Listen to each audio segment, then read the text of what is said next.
Whenever I'm asked what JHS pedal are you most proud of over the years, it is undoubtedly the Color Box, which is our take on a 1073 style preamp in a pedal format. And I've never had a great opportunity to display all that it does properly. So to celebrate its 10th birthday, I'm going to show you everything that it does on electric guitars, acoustic guitars, bass guitar, keys, drums, and vocals. This also gives me the opportunity to release this 10th anniversary gray colorway that several people have asked for over the years. I'll get into that later.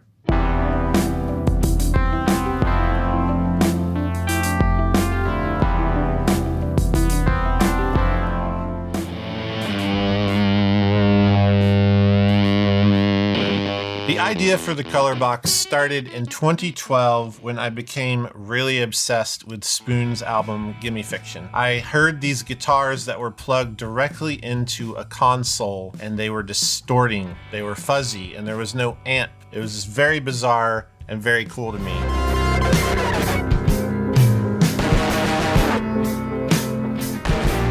Then I realized a lot of classic songs by the Beatles, Steely Dan, and other artists had been doing this, but I never put two and two together. So I wanted to make a pedal, and I wanted that pedal to give you that sound if you were using an amp. So in a way, it was make a guitar pedal, almost make your amp sound like it doesn't have a speaker, and you're doing this direct input distortion. During this time, I found myself in a conversation with my amp repair tech here in Kansas City. Cliff was an amazing guy. He built a lot of studio preamps and loved the studio world. So I pitched out this crazy idea because I knew that I didn't have the chops to fully develop the circuit that I heard in my head. We finished the design and the pedal morphed into something I actually never saw. It turned into a full-blown Neve 1073 style studio grade preamp device in a pedal. This is the first prototype format. We made 4 to 8 of these and they were put in the hands of several bands that I really loved. Jeff Tweedy of Wilco used them, and also the guys from Spoon used them to actually play songs that inspired the pedal. It was a pretty wild moment for me. In January of 2014, super excited with one working prototype, I showed this off at NAMM. I wasn't ready to sell it, but I had one and I wanted everyone to know about it. I made a bunch of dummy units, I think 10, 15, or 20, and we put them all over the amps. People saw it, they loved it, and people even stole a few. They were probably disappointed to find that it didn't work, but they looked awesome. Then I was ready to sell the product and needed to record a demo, and I thought there's no better place to go than Abbey Road Studio 2, where the Beatles really pioneered the use of plugging in the guitar and distorting it straight into the mixer. I rented Studio 2 and I made the first ever demos using this gray color box. But after getting home, seeing all the demos, and realizing I had a lot of gray pedals in the JHS lineup, I couldn't shake the feeling that the pedal needed to be white. So I changed the color to white, and a few of you were disappointed. You're a crumb creep coward. I want to fight you. You don't have the courage. You're a real crumb bum. As a pedal builder, offering a $399 pedal is a little scary, but that's how it had to be. It has real Landau transformers. It is a studio grade preamp, but people latched on immediately and fell in love with it. I was getting texts from Mac DeMarco to Spoon, who put it back on the boards for the next tour. I was seeing the War on Drugs put it at the front of house on the Master Fader. We started seeing it in the Tame Impala touring rigs. Beck had it at every station on his tour. Keys, bass, guitars. I remember The Edge posting a pile of pedals when they were recording, and on this big pile of pedals sat the Color Box. That absolutely blew me away. And then I saw Matt Bellamy of Muse in the studio, Color Box setting up behind him. It was pretty amazing to see a pedal that was so risky and weird and out of the box be accepted so well. Many of you were lucky enough to get these hand-painted editions in the V1 era. These are really cool and rare. And then later on, we did the Crayon. This was originally all I wanted, but it evolved and evolved because of Cliff's abilities and imagination. But this is simply the red section of the Color Box put into a single, more easily accessible pedal. 2017, I had another idea. I wanted to expand JHS more into the studio space because before pedals, I worked in studios and I've always loved engineering and producing. And so the color box was part of that part of my brain. And I wanted to do more of that. So we released a 500 series rack line, and the Colorbox 500 was quite an achievement. This is where it started. This is how do we take the V1 and make it a literal powerhouse studio unit. We learned so much here. These units came to an end, but we continued this exact topology circuit almost part for part in the V2. This pedal is this. Both transformers, everything crammed into this box. This is how that giant board ended up becoming a pedal. 1, 2, 3, 4, 5, 6 breadboards glued together, just pure madness. Cliff was really ingenious and did a fantastic job getting all this into that enclosure. So the V2 might look like a pedal, but it's a true studio grade preamp that just happens to have a foot switch. The Colorbox version 2 controls are pretty straightforward. You have a red section. That section is the master volume, a pre-volume, which you should consider as a gain control. And then you have a step control. Each step is both 1073 circuits in series raising gain at the same time. Then you have a high pass section. It lets you just tune in certain instruments that have too much low end content that kind of ruin how they pop out in the mix. The blue section is a 3-band equalizer with shift knobs that control the Q of each band. On the treble, mids, and bass controls, turning those counterclockwise cuts the frequency, while turning them clockwise boosts the frequency. Turning the shift controls clockwise will move the Q into the higher frequencies of that band, and turning them counterclockwise will move the Q to the lower frequencies of that band. It's a really powerful EQ. You have a high-low switch. This allows you to go to low when things are clipping too much, like an active bass. And you might want to go to high on most things. On the output side, you have a direct box out or XLR out parallel with a 1/4 inch out. You can use these together or independently, whatever your needs are. Then on the input side, you have a combo Nutric jack. You can plug in a standard 1/4 inch guitar cable or a microphone cable. If you plug in a guitar cable, make sure it's on instrument. If you plug in a mic, make sure it's on XLR. You also have a negative 20 dB cut. This is for things that are very, very hot and again, would distort the transformer and the signal. Basic 9-volt power and an on and off indicator next to the foot switch. It's really important to know it can pass 48 volts phantom power from your interface or other studio equipment. This allows you to use, with phantom power, a condenser mic like a U47 or other condensers. Let's take the 10th anniversary edition gray box, put it through various instruments and show you how it works. A must try for the Colorbox is electric guitar direct in. So back in the day, people simply took the guitar, they would plug directly into their Neve or API console, and the sound is absent of a speaker. It doesn't have an amp, it doesn't have a preamp really, it's just straight into the channel. So the way this works with the Colorbox is really simple because the Colorbox is a direct box mixer channel. It's 1073 bass like a Neve. So we plug straight in and we come out of an XLR right into Pro Tools. Here is the bypass. Not bad and useful, but it gets a lot better when you add tone shaping, EQ, and the gain controls. That gives us that really clean and crisp sound. One of my favorite uses has always been the way that NXS put it in their recordings. Cuts through really nice. Off. It's an alternative way to have a guitar sound. You get rid of the amp and you get this totally different voice for your guitar. And in the spirit of my favorite DIN sounds, I'm going to add some stereo chorus via a plugin in Pro Tools and also some studio compression because that's how they always did it.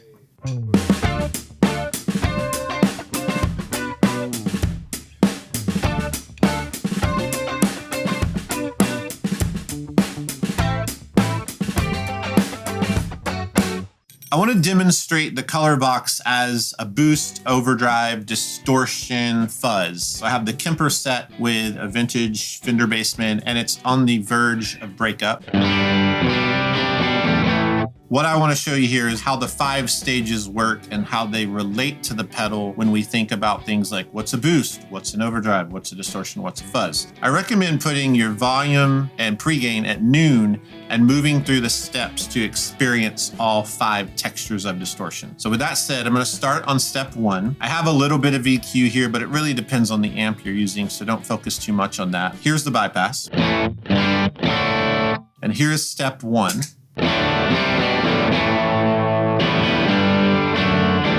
If I want it to be more overdriven, just turn the pre-volume up. So let's go to step 2. This is going to be more of an overdrive. I would put this in the category of what a Klon Centaur does, what an overdrive 250 DoD does, stuff like that.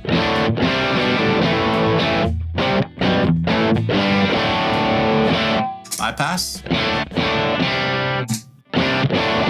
If you mess with the mid control here on step 2, you can get those tube screamer sounds that you might want, etc. As we go to step 3, we're kind of getting into a hard clipping kind of tone. It's going to start sounding like a Rat or a DS1. Off. And I'm going to turn this pre-gain up just so you can hear how heavy it could get in that stage.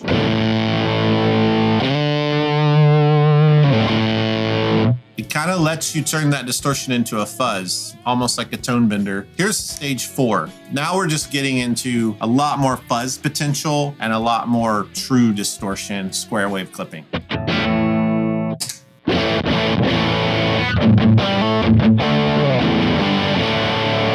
I can cut that control and find really interesting overdrive sounds in the distortion parameter, if that makes sense. So back up to noon, and let's just blow it out. So step 5 is the most potential gain in the circuit. I'm at halfway on the control.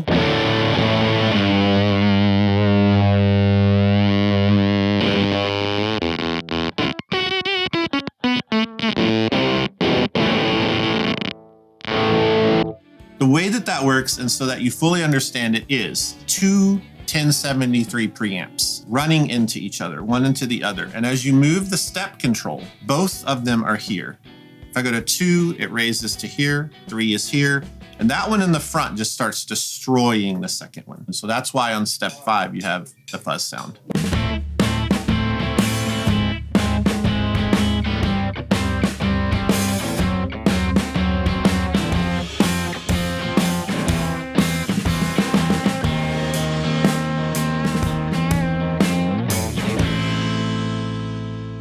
Let me show you the color box on acoustic guitar. There are 2 primary ways that you want to record it or play live with it. One is use a microphone. This is the best sounding out of all the cases in every situation, no matter what the gear. The other is you have a plug-in to an acoustic guitar, which goes to some type of pickup device, usually located under the bridge. Or in this case, I have an LR Baggs Anthem, which has kind of a blended microphone with the pickup under the bridge. So let's do that first. And this is what that sounds like straight into Pro Tools, color box off.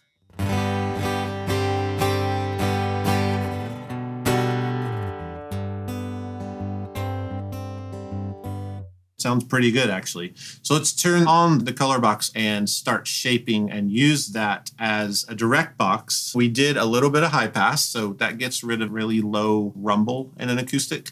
And then the bass and mid shift are all the way up. And this actually gets rid of some of the honk EQ frequency that you don't want in an acoustic. We're on step 1, a totally clean, undirty signal. So let's turn it on.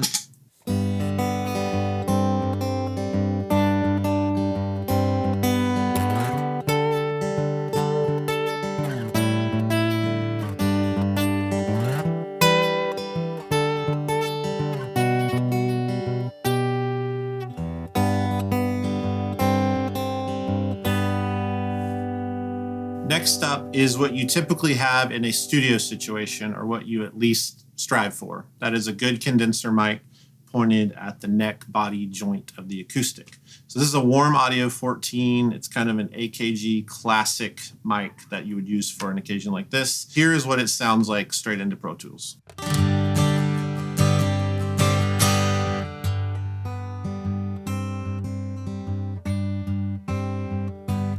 Again, it sounds good because it's a good mic and the guitar sounds good. We want to make it sound better by adding the color box as a studio preamp. We have a little bit of high pass again. We have a different situation with the mids. We're not really having to mess with them much because the mic is hearing the true frequency of the guitar and not some of the weird stuff that happens with a pickup being inside the guitar. So really this is just going to make it sound more full. It's going to give it body. And you're going to hear the effects of the transformers that are inside.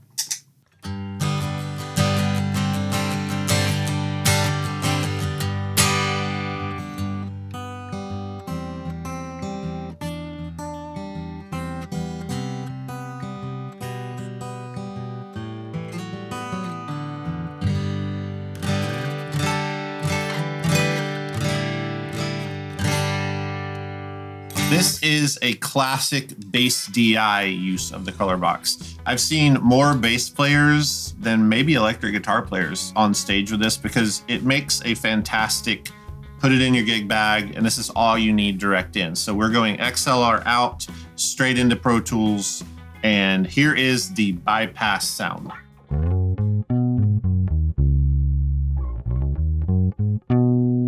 It's good, but I want different things from that direct sound. I want it a little bit brighter. I want more attack in the treble, and then I want a more full low end. So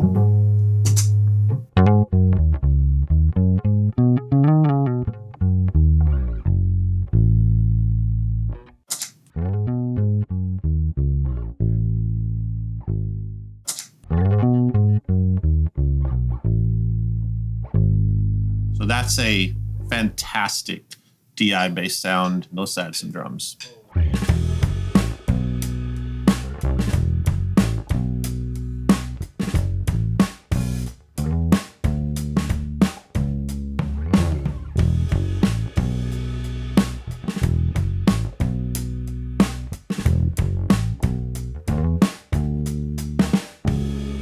The next sound I want to demonstrate is something that the color box really excels at, and that is a dirtier style tone. You usually hear this in bands like U2, The Killers, or even Tame Impala, and sometimes it involves a pick. So I'll take the P bass, a pick, and I'm going to give this some dirt. I'm going to pull the treble back where I normally like some treble in the bass for presence, but what happens is when you add the dirt, you get that treble in the high end of the dirt. This setting is just going to have a lot of attack, it's still going to have some low end, and it's going to have more mids.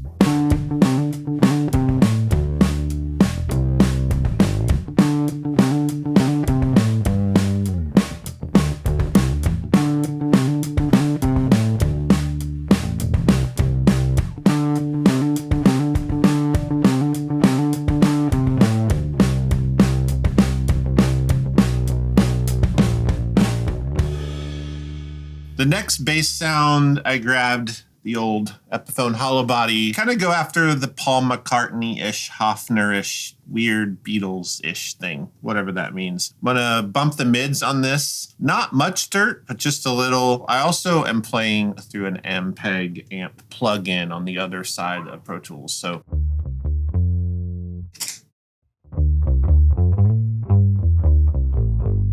So the color box is just adding definition, a little more of what's perceived as a hollowness or kind of a good honk sound. I really don't know how to describe it. It's just that weird thing that they did back in the day that people still do, and you can do it too. Good honk! Honk.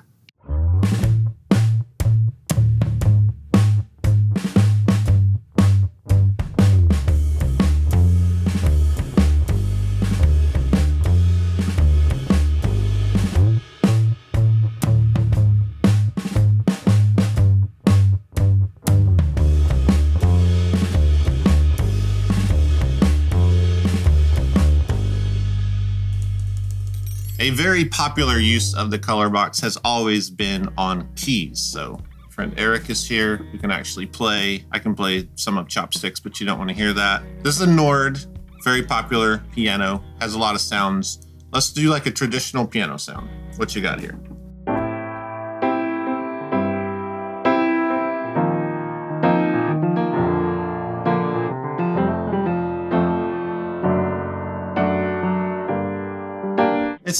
It's good. I mean, what do you think? A little small. Immediately to me, it just needs more presence. I Like agree. an upright piano needs to feel brighter and kind of clanky in a beautiful way. So play it. I have a setting here, and I'm going to mess with the treble control. Oh my.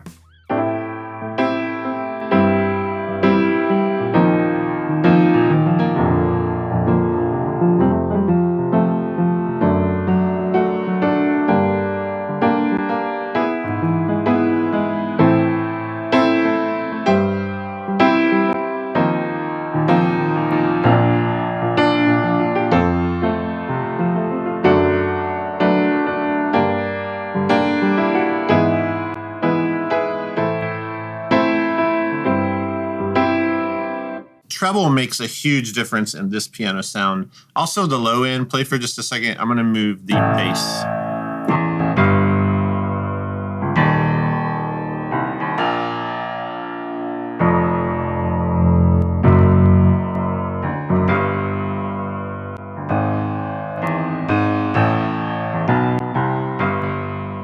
This is basically like somebody hands you normal sweet tea, but you're like me, you're from Alabama, and it's not sweet enough, so you just sweeten it more. It's not that the Nord's bad, it's just that it's not great.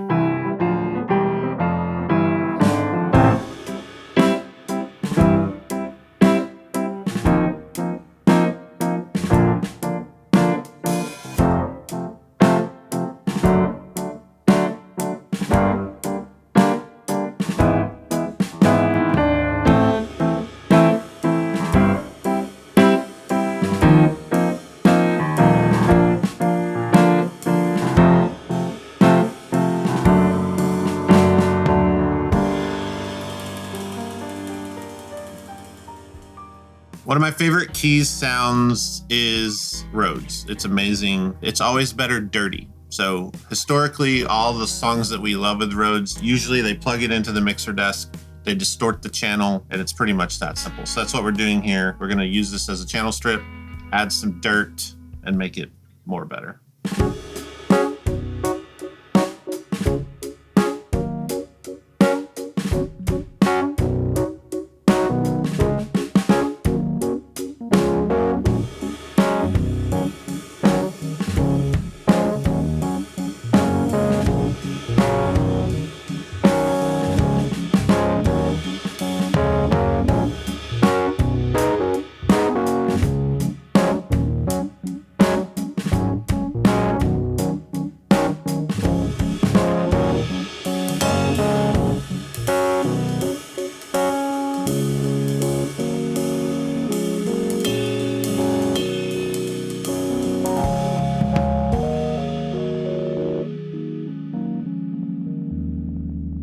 One of my favorite uses that I've ever seen is how drummers latched onto this immediately. Some of my favorite drummers on earth have this setting by them in Instagram videos, or you see it on stages and definitely in the studio. It's really important to show you how that functions and for you to know that everything you've heard so far, the drums have been running through color boxes. So Nick, take it away and show us what we've been hearing and show us some more. Yeah. Okay, so on drums, I have a mono overhead, warm audio, WA87 R2. And on the kick drum, I have a ribbon mic. It's the AEA R92.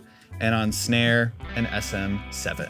I'm running each of these microphones through their own color box. So let's take a look at each microphone and how the color boxes are affecting them. So first, this is the snare with no color box on it.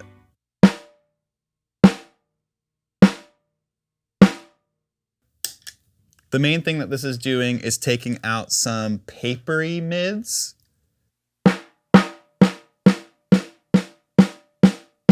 And I'm also getting rid of some trashier sounding high end. The bass section is pretty much straight up the middle, and that's all I'm doing for the snare. Next, we're gonna look at the kick drum. Here's the kick without color box. Here's the kick with the color box. For this, I am getting rid of some unwanted mid-range. I am boosting some treble, just a little bit to give it a little bit of attack. And then I am also boosting some of the low end as well. Let's listen to the overheads without any color box on it. Another thing that's important to note is this is in Omni mode.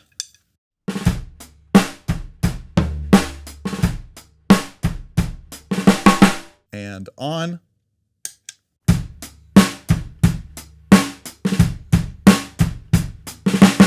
Similarly to the snare color box, I am cutting some of those papery mids that I don't like, and I'm getting rid of some of that trashy high end that's just getting like too, I don't know, it's just too much. I am boosting some low end, a similar range as the kick drum as well. Now let's listen to the full kit with all the color boxes off, and then I'll turn them back on.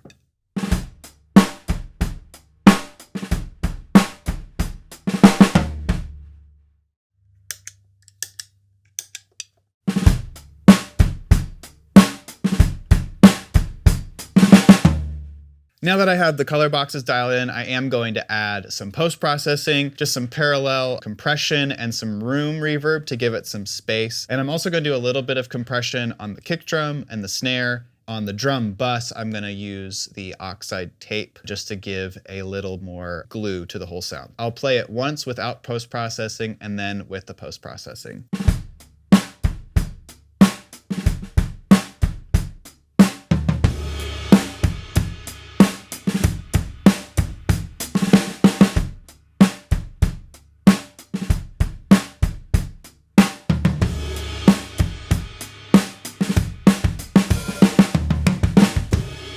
The last thing I want to show you is the color box on vocals. It is a phenomenal vocal preamp. It has a wonderful color and character, and the EQ does everything you would need it to do.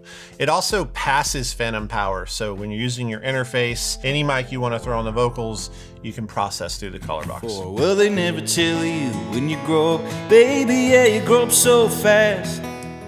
Now that we have our singer-songwriter seated, Warm 14 in front of him on the vocal, it's running through this in the way that the acoustic was running through that same mic. The DI setting on the acoustic, we've left it alone. So what you heard in the guitar demo, it's the same exact sound. We added some plate reverb to the vocal, simply ran in parallel with the XLR out. So all that means is the XLR out here, that is the mic channel. He created another channel, and that's the 1/4 inch out in parallel through the Strymon reverb into its own channel, so you can blend that in. The reverb pedal is set to full reverb, full wet. We actually do have a little bit of dirt because saturation on vocals is classic and it really makes them pop. The mid shift is pushed, a little bit of cut on all of the frequency bands, and more high pass. So we're getting rid of some of the thumpy low end stuff that happens on a microphone. So let's start with it engaged, and then I'll be turning it on and off as he sings, and that'll drive him crazy. 2, 3, 4. Well, they never tell you when you grow up, baby, yeah, you grow up so fast. No, they never tell you some things, darling, yeah, some things just don't last. No, they never tell you when you grow up, baby, yeah, you grow up so fast. No, they never tell you some things, darling, yes, some things just don't last. And I could have been the one to be your friend when everything around you, baby, comes crashing in.